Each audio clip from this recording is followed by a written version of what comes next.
Welcome to the Bringing the Human Back to Human Resources podcast. I'm Tracy Chernoff, and I've spent my entire professional career in HR. Each week, we'll explore the delicate balance between people and business with the aim to reconnect the two and create meaningful outcomes. Listen in as I share my own experiences, challenge the status quo, and chat with guests from various industries about our mission to bring the human back to human resources. Hi, everyone. Welcome back to the podcast. Thank you so much for being here for another week. You know what to do. Don't forget to rate, review, and subscribe wherever you are streaming this episode. And maybe you're streaming this episode because you've already done that, but that's okay. Do it again. With me today, I have Yalonda Brown, who is a seasoned professional whose expertise spans over 20 years in both the private and public sectors. Her drive and self-determination has resulted in a myriad of demonstrable. Oh my gosh. See how I trip over my words? We're going to start that sentence over to my video editor. This is a note. Her drive and self-determination has resulted in a myriad of demonstrable accomplishments as an intuitive leader, thought partner, and high-functioning performer. Yalonda serves as the president of diversity initiatives for Engage Mentoring, where she leads the national expansion of diversity-focused mentoring and leadership programs for companies, universities, and nonprofits. She believes fervently that access to meaningful connections is a key component to driving inclusive cultures, which is going to be a huge part of what we talk about today. Yalonda holds a Master's of Science in Organizational Leadership and a host of certifications, including being a certified child and youth care practitioner. In addition, Yalonda is an entrepreneur, author, and speaker. She has written books and contributed chapters in multiple award-winning anthologies. Whether it's via public speaking or her published works, she leverages her formal education, real-world experiences, and her passion to inspire and motivate others to live according to their purpose. Collectively, her works help to build resilience, confidence, and character. Yalonda's work and insights have also been featured in SHRM, Diversity Q, and Diversity Professional Magazine, among others. She's a frequent speaker at industry conferences and events, and she currently lives in Avon, Indiana, with her husband Vincent and daughter Kiara. Welcome to the podcast, Yalonda. What an amazing bio. I feel so inspired. Oh my gosh, of course. And I'm really, really excited that we're getting to broach this subject, not only from, your expertise in nonprofit and youth development and areas like that, but also just in general, like this core idea of access to relationships and how DE&I and all of that is really so connected to that access and the space that people are afforded. So I would love to just kind of dive in. I know that this is, this topic can take us through hours and hours and hours of content. Obviously, you've been a speaker on these topics for, in so many ways, but what would you say is like, your initial drive to focus on access to relationships? Like what really got you to this frontier within business and organizations? Yes, that's a great question, Tracy. I think it's sometimes so easy for us to um, take for granted the importance of relationships and how relationships are woven into every aspect of our Yeah. lives. And so when it comes to, when I think back to the individuals who have um, shaped my shaped who I am personally, shaped who I am professionally. It was those mentors and influencers that poured into me and Mm. helped me see my potential even before I did. And so the opportunity to serve now in helping organizations see that access to relationships specifically through the framework of mentoring, it's critical, and it's Yeah. especially critical when you look at it through the lens of diversity, equity, and inclusion efforts.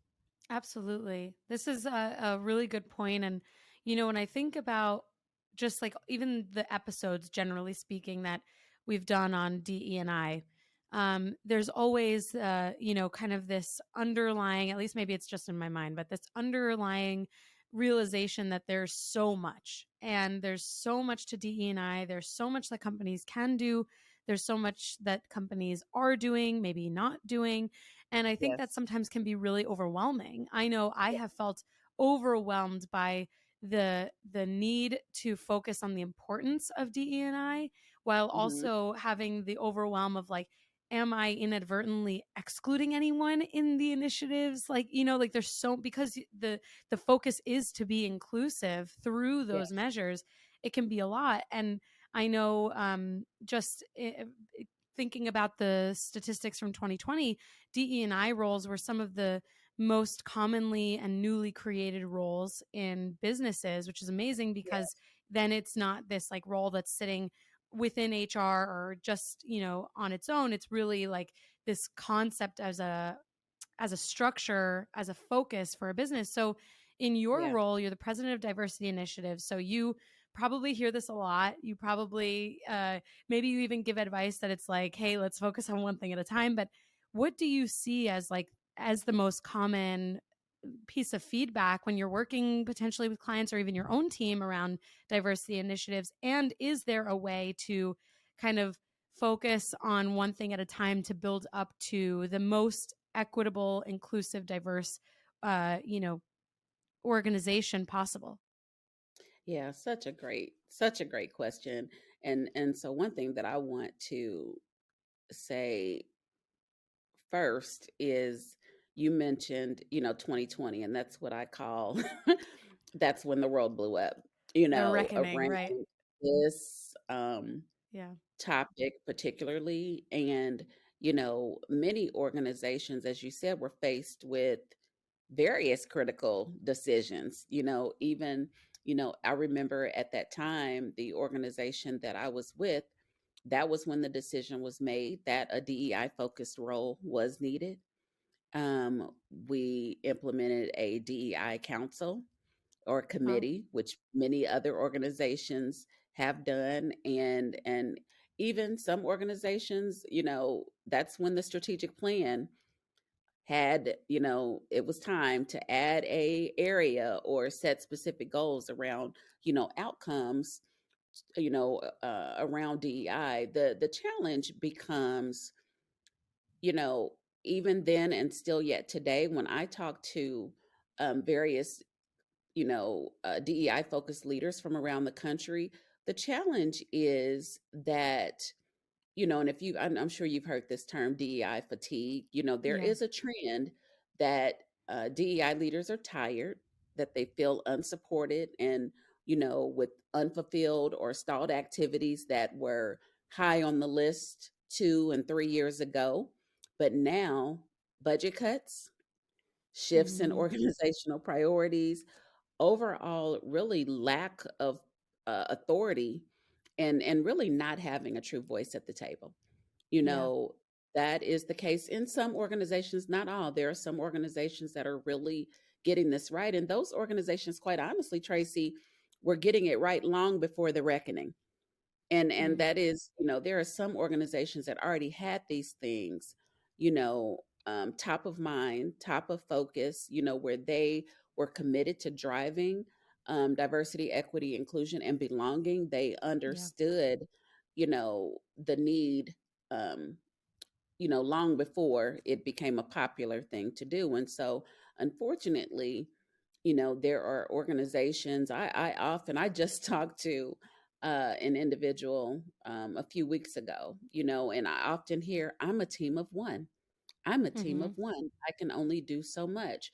And sometimes it's embedded in the HR initiative. Sometimes it's under a talent development team, learning and development team, and that matters too. The structure within an organization that also helps to determine the autonomy, the budget allotment, the power, the true voice and representation that a DEI leader within an organization will have. And so that matters in, how initiatives get rolled out, where the commitment level is, because, you know and then when you tie it to the access to relationships piece,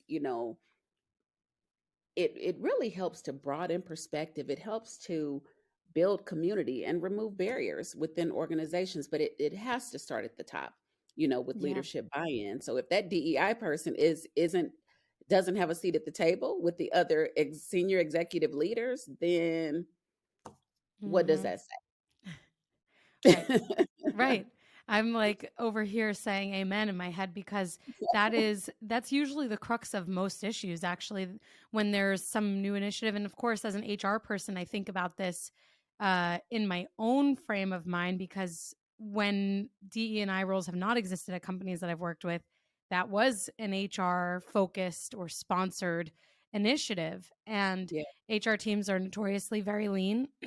And yes, with that, it's like, how is their priority placed on, all of the priorities? Because everything, when you're a lean team, is technically a priority because you have to get yes, it all done. But with this, the reckoning of 2020, where everyone's like, wow, we really need to pay attention to this. You're right that yes. it was such a different environment in the sense that companies had more money than they do today. It seems that way, at least. Mhm, mhm. Of course, there were layoffs then as there are now, but in general, the willingness or the elasticity around the budget, let's say, was much more Yes, giving than it is today. And so, of course, naturally, there's at least from what I've seen, organizations that see HR functions, DE&I, learning and development as a cost center, which if yeah, anyone has been here for a long time, listening to my early episodes, I take huge issue with this. Like HR is not a cost center.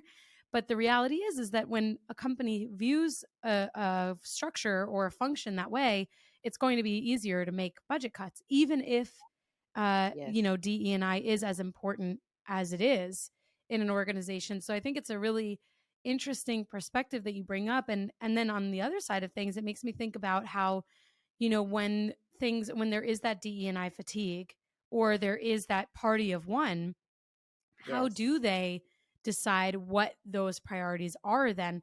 And maybe that company doesn't have a diversity statement yet, so that's priority number one, because you have to be able to have the actual ethos or the space for diversity in order to be even able to talk about it. So it's just an interesting and I think very complex position that businesses have to understand that they're in, regardless of whether they have the role or not. That's absolutely right. That is it. That because when you normalize it, you don't have to call it anything because the behaviors and the Right. strategy around these things, these aren't new. They just may have the DEI name attached Title. to it, but Right. really it should be normalized as part of the culture because all of these things really help drive employee engagement. It drives, especially and mentoring definitely is not new.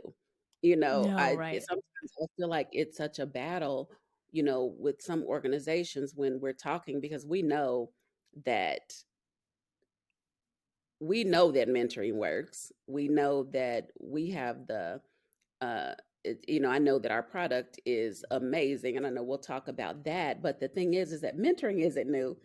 Mm-hmm. Access to relationships isn't new. Individuals being able to leverage um, support and sponsorship within organizations and coaching, none of these things are new.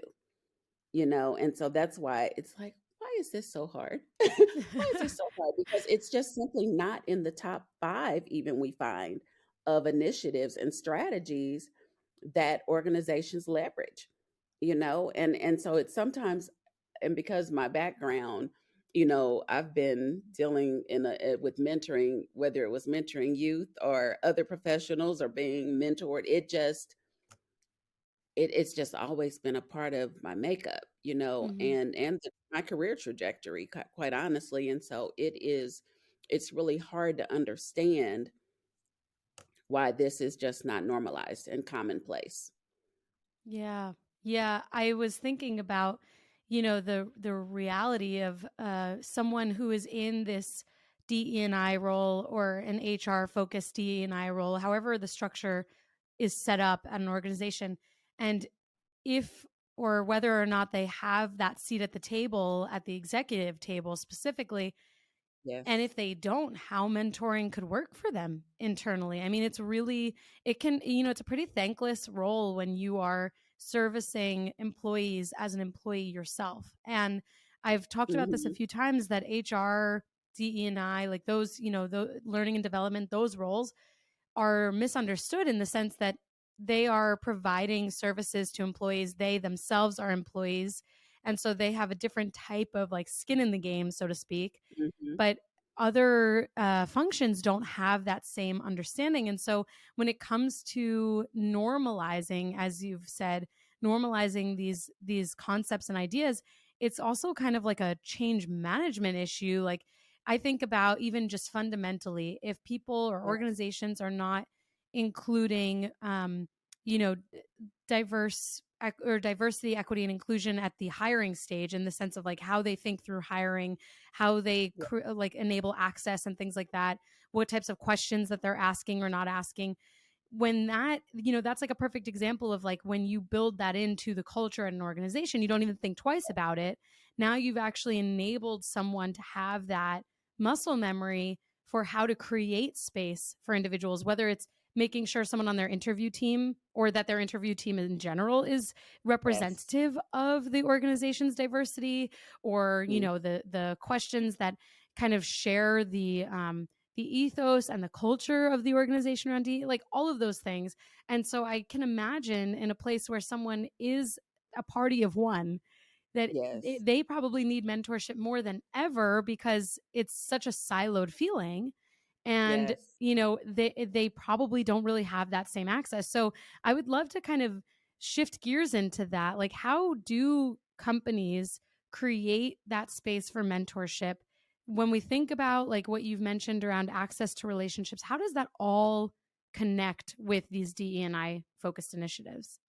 The reason that organizations sometimes um, they fare better, if you will, with implementing, and whether it's internal or an external structured mentoring program like what we offer, it is important that first mentoring and access to relationships becomes a part of the business strategy, that it is tied specifically to whether it's retention goals, whether it is um, diverse representation amongst teams, whether it is, thinking about how, what results they want as it relates to employee engagement. How are they looking at those types of things? And equitable access to opportunities for development. There are many data points um, available that speak to mentored employees versus non-mentored employees, that there is increased retention, that there is increased promotability for, especially as it relates to minorities and women. There's several thoughts around how access to relationships and mentoring helps to improve cultural competencies. And so we know that mentoring, when applied through the lens of diversity, equity, inclusion, is absolutely going to help build inclusion and belonging. It's going to help eliminate those siloed um, the siloed communication that sometimes exists within organizations. And so when we work with organizations, we offer, a solution that not only um, offers the one-on-one mentoring, but it offers group mentoring. We have diversity focused forums that employees are able to participate in. So we have one for Black, Indigenous, and people of color. We have one that's pride focused. We have one for women called Project Lead for Women and developing leaders. And we're really excited because, as I mentioned earlier, when mentoring and access to relationships is happening at all levels of the organization, we know that better outcomes result. And so we have launched some executive forums for C suite leaders and those involved in the HR and DEI space. We do that because we know that it can be lonely at the top, it can be Mm-hmm. this siloed communication that takes place. And we know that senior leaders need a space um, in which they can share challenges, a place in which they can also share best practices and learn from one another. And so we believe that there is no better way to do that than by, having a, a structured mentoring program. And we love, you know, I call it walking leaders through a process of enlightenment, to just Oh, I say love that. that, um, let's take really, and I say take a heart look. There's a hard look, and then there's the heart look, where Hmm. we're looking at really what is the heart of our organization. How do we want our employees to feel when they walk out the door? And so mentoring can be leveraged, as a benefit. And that's how we hope people will view what it is that we offer them, through our work at Hmm. Engage Mentoring, that we want um, you know, them to feel that they have a tool, that they have resources that employees can hang their hat on, to feel I'm proud that my company is investing in my well-being. I'm proud, that Hmm. my company understands that there are things that will help develop me holistically, not just on, one-sided as it relates necessarily to the task associated with my job, but helping them be better, and so, having because our matching, that's one of the reasons that many mentoring programs fail. Matching, bad matching, not having, being able to measure. And that's, you asked me what were the challenges that I hear most. Companies want to know, how can I measure the effectiveness of a mentoring program, of the engagement that's going forth, Mm. and that is something that we definitely try to support, because we have reporting that looks at engagement. What are the number? I had a conversation yesterday with a leader, and I was able to say, you know, of your participants, you had 59 mentoring sessions take place. Wow. That equates to over 100 hours of mentoring and development that took place for Wow. these employees that you selected as participants. That's And that incredible. means a lot. Yes, and there are some companies that have 100% engagement, and we're proud of that. We average 90% engagement. So think about a company who has 100 participants, who achieves 100% engagement, meaning that they are all leveraging the resource that a company has invested in. There is no better, you know, feeling, than knowing that an investment is making a difference in the lives of employees. And lastly, I'm sorry, I'm talking, but it's No, so good. It gets please. me I fired love it. up. It's so exciting, but knowing that the other piece, um, the matching that takes place in our platform, it's based on topics, Tracy, and that means that I, as a participant, I can select what I value most, what I need most, to know that I can talk about, if my need is to understand how to um, grow my business acumen, or I'm a single parent. We even have single parenting in the Mhm. platform as a topic. How often does that come up in a performance management conversation? Right, right. Because there are just so many other things. It's not that there aren't, um, companies that value that topic. It's just, it doesn't always come up, because I may not feel comfortable, talking Hmm. about what I'm managing at home, because I don't want Right. it to make me appear that I can't do the job, Sure. effectively, and so there's so, um, many benefits that I just love talking to organizations about, and um you know knowing that when it is viewed as a value add at all levels, the outcomes are tremendous. Oh, man. I have so many questions, but I'm not going to throw them at you at one time like I would normally do. Ready. My like I'm so inspired by what you all do and the outcomes because I work for not like a small organization, but we're a tech startup and we're small but mighty in the sense of like what we're doing. And so my first question Yes. was like, is there a barrier to entry as far as like what the ideal company size is in order to be able to support mentorship and like those relationships? Oh, such a great question. We are really one of the only platforms that is scalable and works with companies of all sizes. Our largest client is deployed in 17 countries, and our smallest client is an 8-person recruitment firm. Oh, And wow. so, because we definitely know that mentoring matters for Yeah. all companies, and we want to be inclusive of all companies of all sizes, and we are, and our platform is scalable as such, and that is something that we're very proud of. We are one of the only platforms that offer of its kind that offers um, the an external mentoring option, where employees can have Wow. access to participants both inside and outside of their organizations. Wow. And we are so proud of that, and we are proud from the um, aspect of we hold a net promoter score of 78. The average industry average is 36.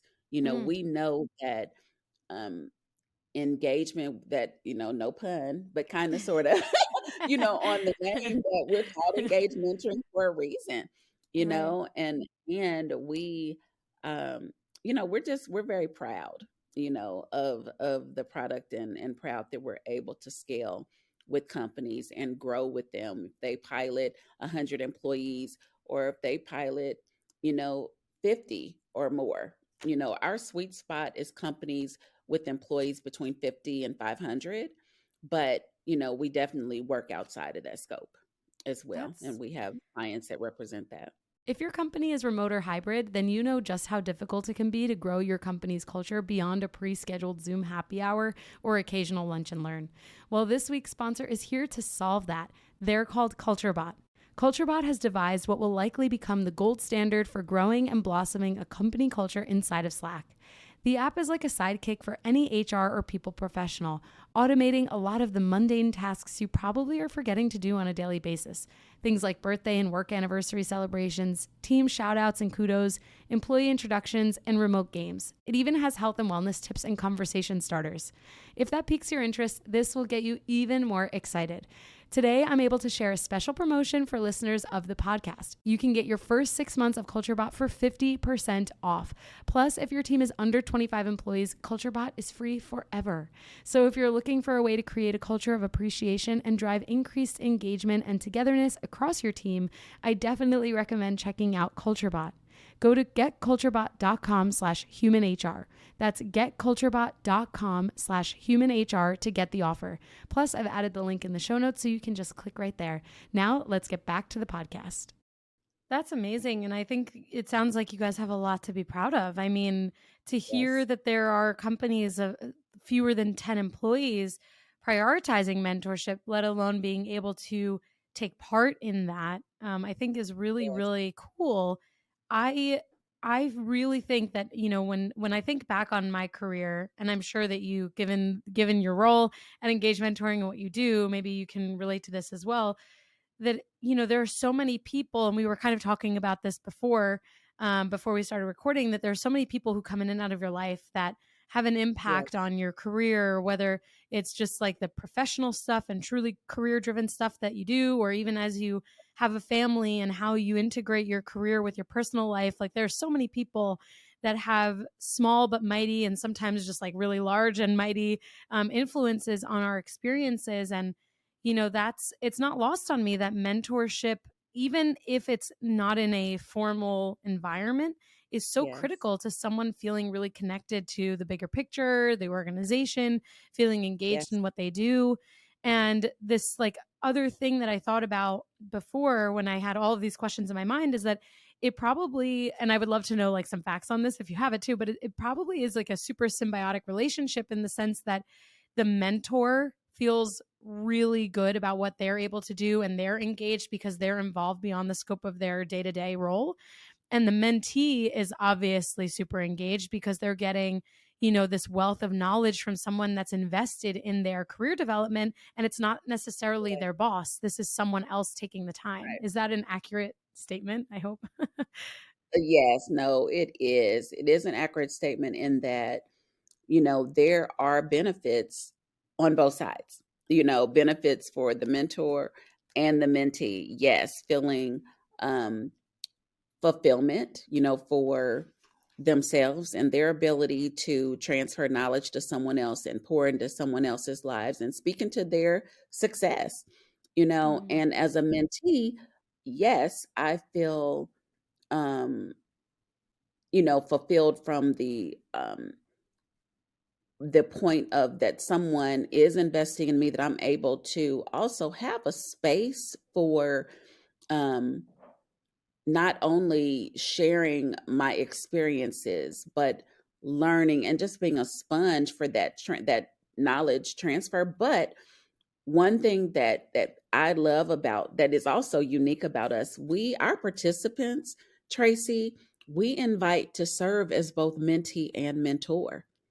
Oh. Why do we do that? Because we believe there is no better way than for someone to grow their capacity than by viewing themselves as a mentor. So that's why that topical matching that I mentioned earlier is so important, because even if I'm a new professional, can at least select one topic. And this is what I encourage when I find that a participant hasn't yet flipped the switch to serving as a mentor, also, because everyone comes in as a mentee, obviously, but they are invited from the beginning to serve as a mentor also, because I believe that um, and I can't say there has to be because everyone doesn't feel comfortable right away, but I encourage at least one topic that, and I'll give you an example.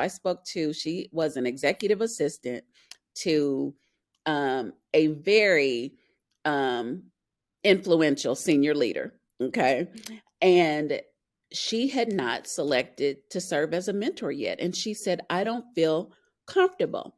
She said, I Hmm. don't feel that I know enough. I don't feel that I'm experienced enough. I haven't achieved enough yet. And I said, Mhm. you work for one of the most influential, respected leaders in the country. I said, even if you select organizational skills, that is something that I am Right. certain someone could benefit from hearing from you, and how you have navigated this relationship, with a high demand, leader. And Wow. she said, wow. She said, I guess you're right. I said, because I know that can't be easy. You know what I No, mean? most But people would it's not want that job. not at all. And so that's why I know there is value in the topical piece, and that everyone can benefit from doing both. And not only that, we teach individuals how to mentor. We're one of the only software products of its kind that has a training and certification built into it.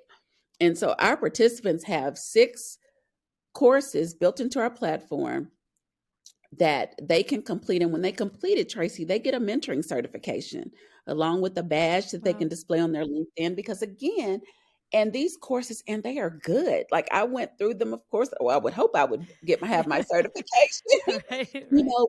but it's good content. And it even allowed me, even as according to my bio, I'm a seasoned professional and my experiences, but they helped me. They helped me look introspectively at, things that I still have yet to do. Because that's the other piece. When we feel as leaders that we've arrived and we can't benefit from mentoring and learning more, then we've lost our Mhm. effectiveness, Mhm. and so I have a mentor in the platform. I've had mentors and mentees. And the other piece, um along with our program, so we also impact the next generation, because for every employee sponsored in our program, it allows us to sponsor a college student in our program Wow. as well. And so think about a college student being able to, now they are participating as mentee only. So they're the only ones in our platform, that are mentee only. But think about a college student who is able to select a younger professional not too far out, from them and their experiences, right out of college, or, Yeah. because it's multi-generational. And then, as a seasoned leader, there is value in reverse mentoring, so it's not always about who has the most years of experience or the same level, as we do. It is reverse mentoring works. I think I have made a personal goal to be more intentional about cross cultural mentoring. Choosing someone that Mm, doesn't check one of the same diversity boxes that I do, because yeah. that's also another way for me to learn and grow and broaden my perspective. Absolutely. Wow, there's so much to unpack in all of that. I mean, first of all, with the executive assistant example, I literally got the chills because I was like, wow, not Mhm. only did this person kind of have some self doubt and in a way Yeah. like diminish the work that they do, just whether it's related to their Yes. title or experience or whatever, they then, like, in sharing their feelings and their nervousness or their anxieties around this, they then exponentially developed their careers. I mean, like they grew as an individual, they grew within their career. They probably are more engaged in what they do. They're probably more engaged with their leader. I mean, that is such a cool story. And, regardless of the title that someone has, we should never diminish out of, the things that we do. I mean, everyone starts somewhere. Everyone, goes through school, whether they go to college or not, and they decide on what they're going to do for the rest of their lives. Everyone has that stage. And then everyone's new Yes. at something at some point, and everyone's growing at something at some point. So I just really love that example of how mentorship is an investment in someone's career development and their confidence and their self-worth also. Like, I Yes. really, in a way, I felt emotional when you shared that story, but Mhm. maybe that's just me. But it's like, I Yeah. think back to all of those times that I was a mentor, and there were people who did share, like, I'm only an HR admin or I'm only an intern, and it's Yes. like we got to take only out of the vocabulary. You are Yes. an intern, you are Yes. an HR admin, but what's next? How are we going to get you to the next thing? Or if this is the thing, how do you Yeah. become like the best at that thing, and really proud of the work that you do. So I feel really honored to know that story, and I appreciate you sharing that with all of us. And the second thing that I was thinking about as you were sharing this is that I would imagine, and I'd love to hear if you have like even, I guess like statistics on this at all, but I would imagine that when there is that investment in an individual as a mentor or a mentee, and I loved what you said about cross cultural and cross diverse, like really expanding who we believe we relate to, because we Mhm. have different things that we can relate on with different people, depending on their career, their background, their social or economic situation, all those things. But is there any type of evidence or statistics around how someone feels then further engaged in their company, in the sense of like how much longer they're staying, like what, further Mhm. tenure looks like? Is there anything around that? Because I would imagine that when a mentor and a mentee are involved in this relationship and engaged in this relationship, that, and we Mhm. know that relationships are often the thing that keep people longer in an organization, that there would Yeah. be some sort of tangible improved tenure or like reduced attrition as a result of this type of initiative. Absolutely. There are some statistics that, and I feel terrible because I'm trying to think where the study came from, but it was 94% of employees said they would stay at a company longer if they were Mm. offered opportunities to learn and grow. And I know, and I can't remember where it came from. Oh If my we can gosh. find it, we can link it in the show notes, so no worries. Yes, I will. I will find that for you and make sure that I send it to you. But Awesome. 94% of employees that were, it was right around that the early part of the pandemic, that 2 year mark, that said Hmm. they would have stayed longer had they been offered opportunities to learn and grow. 34% increase in retention Wow. for mentored versus non-mentored employees, and 24% or 23% increase in promotion and retention rates for minorities and women, Wow. Those are big as numbers. compared, yes, to non-mentored employees. So there is value for Wow. sure in mentoring. or access to, growth opportunities for employees. Absolutely. Wow. Wow. I can't say I'm surprised because it makes sense. Like there's intrinsically there that makes sense that there's a connection between engagement and tenure and promotion also with Yeah. these relationships as you've mentioned. And then I guess like on the flip side of this, when we think about like getting feedback, especially from like the HR side of things, we get a lot of feedback around career development if we're running engagement surveys, satisfaction surveys, or even just Mhm. talking and kind of keeping a pulse on the organization. And I've had so many conversations with leaders that when we think about career development, there's not a linear relationship with career development being bad and access to a promotion. Career development is like Mhm. this whole spectrum of things, and mentorship is a huge part of that. It's like, how do we grow Yes. and expand our knowledge, our exposure to other people, to other sides of the business that maybe someone's interested in? So it sounds like you and your and engage mentoring are really doing a nice job of just like thinking about career development holistically, because it's not just about like more money and more responsibility. Not everyone wants that. Some people want to be in That their is role so. but grow. Yeah. Yes. And they want a culture that makes them feel that they belong, that they feel valued. There was a study done by Glassdoor, and 12 to 1 culture was more important than compensation. Mhm. 12 Mhm. times more important to employees was culture over compensation. And sometimes there's so much focus on saying that people are leaving for more money. That's not always the case. No. People are leaving to go even do lesser demanding, um, lesser responsibility, and all those types of things because the culture takes precedence over Yeah. some of the other things that we have rated very highly, Yes. as leaders in the past. Yes, Things it's have true. shifted. Priorities have changed. People want to feel that they can show up authentically. People want to feel that they are valued and that they're holistically, their perspectives matter. They're lived, and we as leaders have to um, really do better at understanding people's lived experiences that they Yes. bring to the workplace. We must know that the book sense, if you will, that we bring isn't all that shows up with us Right. Right. on a There's so much daily more. basis. Yes, so much more. And so I think, leaders who miss that, who don't value and really understand how to bring out um, the richness and the diversity of experiences of their team members. They're just not getting the full breadth of who they are.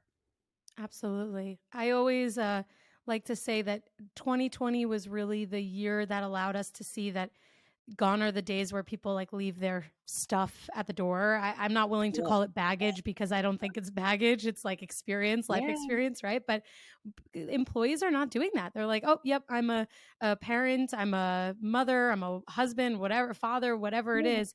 And I have all of these things going on, and you have to accept me for who I am and the challenges that I have. And I need to have, yes, some sort of psychological safety in the place of work so that I can yes, be myself and I can feel comfortable letting some of that go while at work, because it's yes, not to say that people are always bringing that with them, but in the sense that they're necessarily talking about it all the time or bringing it to yes, their day to day, but it sits with you. And especially if you work yeah, remotely, I mean, we saw so many women leave the workforce because of the pressure for needing to be home while schools were closed during COVID and stuff like yeah, that. I mean, there's a reverberation still throughout society, especially in the United States, where women are still actively trying to figure out how they make being at home potentially still, or putting a different emphasis on being home while not sacrificing yes, their careers and their career trajectory. And it's not easy, and it's also easily solvable if a company can understand that there has yes, to be space made for all of that. yes. If companies can understand how to um, accommodate, in a way that supports everyone involved. Right. It's just the Everyone. bottom is creating more flexible options, Yes. just not being as rigid. It doesn't mean that we still don't have expectations. It doesn't mean that the work has to suffer, but we Right. have to think differently about the work and be willing to be flexible and really help um help individuals still. For me, it increases organizational commitment when I Mm-hmm. know that my employer cares enough to Right. shift on the behalf for the betterment of the workforce. Yes. And so it just really it says a lot, about organizations that are willing to just put inclusion first, inclusion in the workplace, creating an environment where everyone feels respected, valued, and supported. It's just it's just a win-win. It is a It is a win-win. win-win.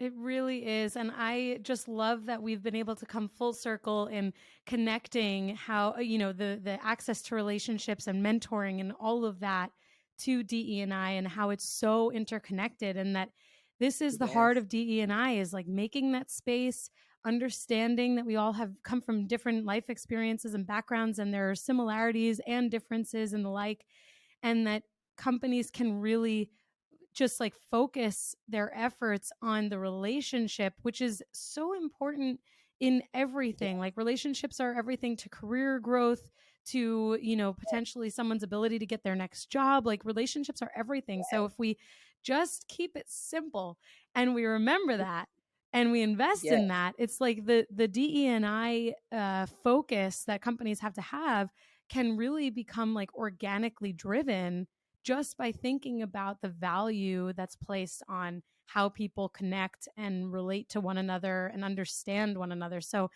I can't tell you how inspired I'm feeling going into today. Like it's just the start of our day here already, but I really, really appreciate all of your experiences that you've brought to this episode, and just the I don't know, like the perspective that you've added to like how we can, calm down the overwhelm that potentially people are feeling, and really think about what is the purpose of DE&I, what is the purpose of people Yes. feeling connected and like they belong at work, and that is so much of that relies on this, these relationships and access to those relationships. So I really, really appreciate you and your experience and engage mentoring and everything that you all are doing.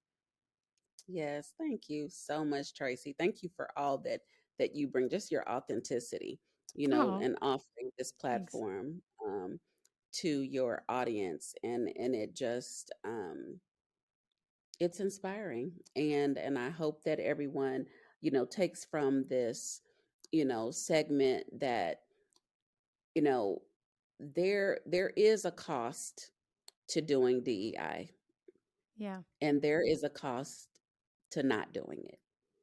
There Mm-hmm. is a cost to mentoring, and there is a cost to not providing access to relationships. And when companies and leaders evaluate both sides of it, Mm-hmm. I'm certain that, you know, we will find that the cost is much greater to not have these types of initiatives and strategy in play. And so that's what I would like to leave your audience with. And please, visit us, visit our website. We're on all social media platforms, but our website is www.engagementoring.com. Please look at, what we have to offer. Would love to talk to you and connect with you. Amazing. And I also would love to plug, because I wrote a note for myself to remember this, that this episode is coming out the day before your birthday, Yalonda. So happy early birthday. I'm glad that we could give this to you Yeah, as a little birthday present. But thank I you. hope that it's like the best birthday ever. And I really appreciate you coming on. Thank you for sharing those resources. Everything for the listeners will be linked in the show notes. So If you didn't catch engagementoring.com, don't worry. You can click the link in the show notes and get connected. And I'll also link Yalonda's LinkedIn so that you can connect with her directly as well. Yalonda, thank you so much for your time and your wisdom. Thank you so much for having me. Hey, just before you go, don't forget to subscribe to this show so that you are the first to hear when an episode drops each week. And maybe leave a 5-star review and a comment about how much you loved this episode. Plus, if you have someone in mind who would really enjoy this episode, make sure you share it with them. Thank you so much for tuning in, and I will see you next week.